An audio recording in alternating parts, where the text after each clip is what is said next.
You were playing with a guy named Lebron, and we did the same thing when we played to Derrick Rose. You have a guy who a point guard who guards him, but when you need a guy who's longer, who's just as fast, and all those things, it helps. It gives him a different look. He kind of throws off things. I mean, you're not going to slow down Isaiah Thomas. He's getting the looks and getting opportunity. The guy can score as good as anybody, in this game.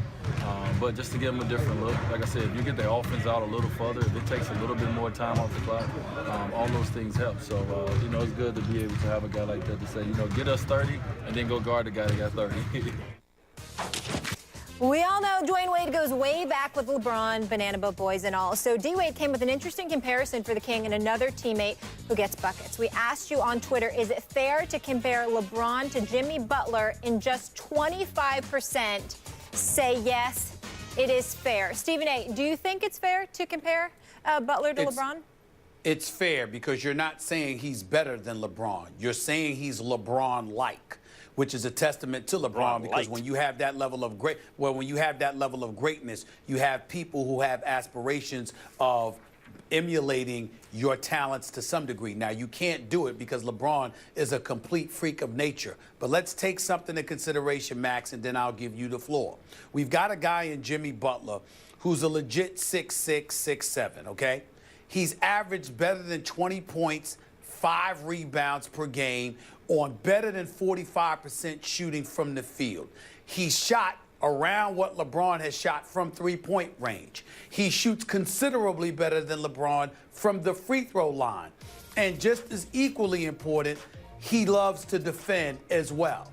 And he's still developing. Is he LeBron? No. But what he's capable of doing for the Chicago Bulls can't be dismissed or underestimated because Jimmy Butler, not Dwyane Wade, not Rondo, not anybody else, Jimmy Butler is the face of this franchise, and it's virtually by default. Derrick Rose was supposed to be that way, along with a few others. It hasn't happened. But what he has been able to do while developing his skill set is that he plays both ends of the floor. So he can't elevate like LeBron. He can't play above the rim like LeBron. He's not the physical specimen that LeBron is because LeBron's about 30 pounds heavier, for crying out loud, and about 2 to 3 inches taller.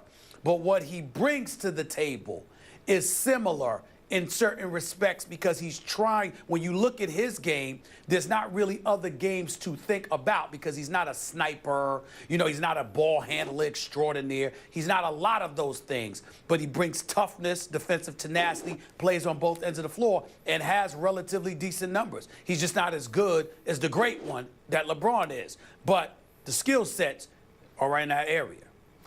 Boy, if I was Dwyane Wade, I would not like me right now. Because Dwyane Wade is asked a question, he's talking off the cuff, he's making a very straightforward point about how he's like LeBron. Jimmy Butler's like LeBron in certain ways. He can defend the other player's best player and still do a lot of things offensively. There aren't that many guys like that, etc. Look what LeBron used to do to Derrick Rose and all this on the defensive end, plus do offensive. He's not saying anything wrong. But here we're going to ask the question, right? Is it fair for him to compare Jimmy Butler to LeBron James? Because as soon as he opens his mouth, whatever comes out is grist for the mill, and we're making TV here. So I recognize that if I were Dwyane Wade, I'd be like, come on, man, are you kidding?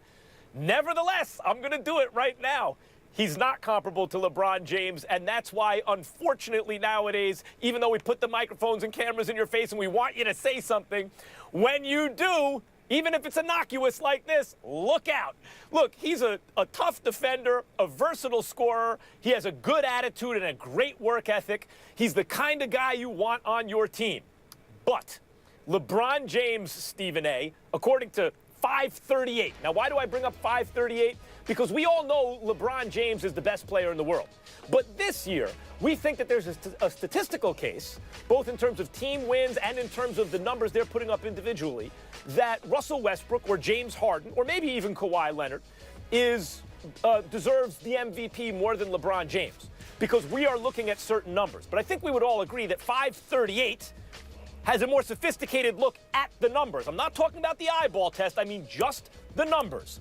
And 538 says, by the numbers, LeBron James is still the best player in basketball this season.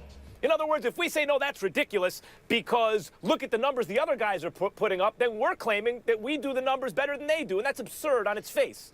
We're talking, if you're talking eyeball test, well, you know LeBron's the best. Either way, LeBron James in an off year where his stats appear to some, at least traditional stats, to be down, where his team's not as good, where he's not playing as much defense as he did, still the best player in the game, making maybe his 7th consecutive trip to the finals. As soon as Dwyane Wade opens his mouth and puts LeBron James and Jimmy Butler's name side by side, of course he's going to be opened up to at least us doing a segment on is it fair for Wade to compare Butler to LeBron?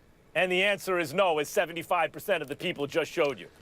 Well, my response to you is why don't you just quit the business in sports and go into something else? Because last time I checked, sports talk is what it's all about, baby. And the fact of the matter is, this is the equivalent of calling somebody a poor man's version of a Dwyane Wade, a poor man's version of a Kareem, or Patrick Ewing, or whatever the case may be. This is not an indictment against Dwyane Wade. He makes a comment because he won 2 championships and played in 4 consecutive finals with the best player in the world. So when he makes a comment about LeBron James and he says, this guy reminds me of that to some degree, we can parse words and understand that in no way is he saying that this guy is better than LeBron James or anything like that. You're talking about a skill set and you're asking, what does it mirror? I talk to Allen Iverson frequently. What does he say? His favorite player is Russell Westbrook. What do you say? What have you said? If Allen Iverson had that size, could you imagine how he would be? Because you can fantasize and you can think about a guy's skill set, monitor their game,